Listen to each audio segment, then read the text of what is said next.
ప్రతి గ్రామంలోనూ గ్రామ సెక్రటేరియట్ తీసుకొస్తాను అని చెప్పి మీ అందరికీ హామీ ఇస్తా ఉన్నా. ఆ గ్రామ సెక్రటేరియట్లో మీ గ్రామానికి చెందిన 10 మంది మీ పిల్లల్ని గ్రామ సెక్రటేరియట్లో అక్కడే ఉద్యోగాలు ఇచ్చి పెట్టుకుంటాను అని చెప్పి మీ అందరికీ హామీ ఇస్తా ఉన్నా.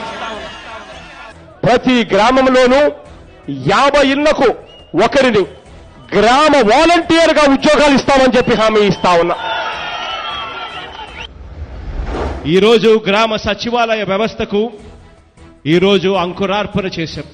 రాష్ట్రంలో ఎప్పుడు చూడనిది, దేశంలో కూడా ఎక్కడా జరగనిది, ప్రతి 2000 జనాభాకు 10 నుంచి 12 మందికి కొత్త ఉద్యోగాలు, ప్రభుత్వ ఉద్యోగాలు రావడం.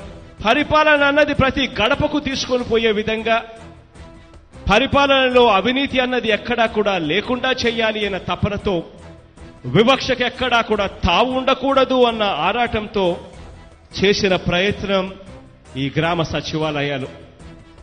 ప్రతి గ్రామానికి 10 నుంచి 12 ఉద్యోగాలు ఇవ్వడమే కాకుండా ప్రతి గ్రామంలో ప్రతి 50 ఇళ్లకు ఒక వాలంటీర్ ఉద్యోగం కూడా ఇచ్చాం. ఈ 4 నెలల కాలంలోనే అక్షరాల 4 లక్షల ఉద్యోగాలు ఇచ్చిన పరిస్థితి బహుశా దేశ చరిత్రలోనే ఎప్పుడూ ఉండదేమో, ఒక మన ఆంధ్ర రాష్ట్ర చరిత్రలో తప్ప.